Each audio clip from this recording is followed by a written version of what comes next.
Bien que Shinzo Abe veuille paraître confiant, l'idée que l'économie pourra le sauver n'est qu'un espoir. Jasper Lawler, CMC Markets.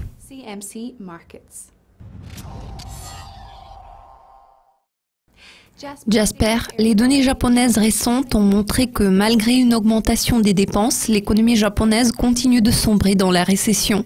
Pourtant, Shinzo Abe a promis de mettre en œuvre de nouvelles mesures de relance en mai. Bien évidemment, il reste fidèle à son approche initiale. Pourtant, portera-t-elle ses fruits ?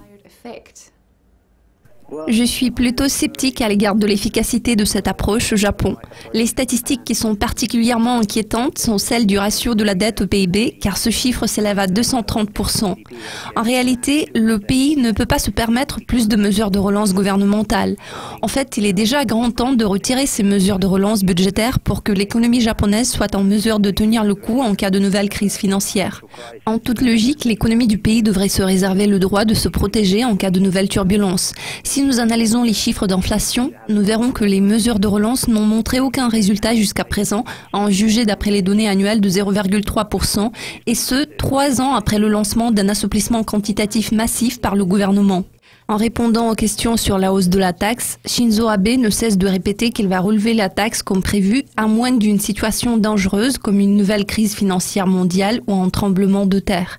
Il semble que Shinzo Abe ne soit pas contre la survenance d'une nouvelle crise pour justifier la poursuite de sa politique. Partagez-vous son optimisme ?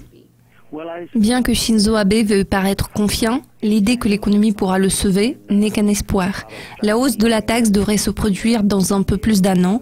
Il espère vivement que la mise en œuvre de nouvelles mesures permettrait de générer une certaine augmentation de l'inflation pour que l'impact positif de sa politique sur l'économie du pays se fasse ressentir au moment voulu.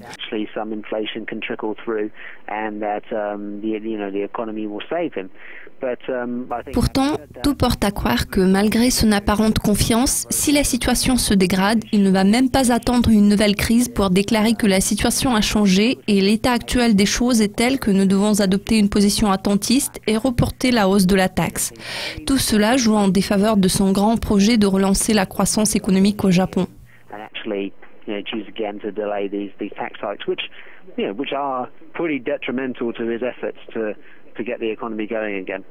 Certains analystes sont d'avis que la paire dollarienne devrait s'établir au-dessus du niveau d'1,20.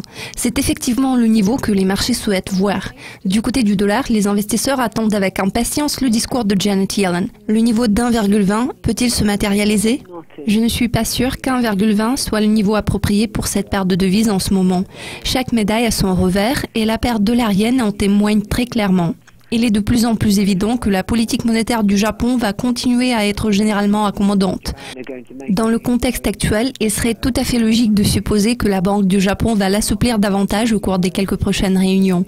L'évolution du taux d'inflation va jouer le rôle clé à cet égard. Par contre, nous pouvons envisager des changements importants du côté du dollar américain. Les marchés anticipaient de multiples relèvements des taux l'année dernière et cette année. Pourtant, ce scénario ne s'est pas réalisé. La Fed a fait un pas en arrière et a déclaré son intention de relever les taux seulement à 2 reprises cette année. Pourtant, les marchés commencent déjà à douter de la probabilité de 2 hausses. La divergence qui existe entre les politiques monétaires des 2 banques centrales en question m'amène à croire que la paire dollar-yen va probablement casser le niveau d'1,10 et se diriger à la baisse vers la barre d'1,05. Ainsi, il est très peu probable que cette paire s'établisse aux environs d'1,20. Jasper, cela a été un plaisir de discuter avec vous. C'est tout pour le moment. Nous vous invitons à suivre toutes nos mises à jour financières sur le site de Dukascopy TV. Ne ratez pas la prochaine édition des prévisions. À la prochaine.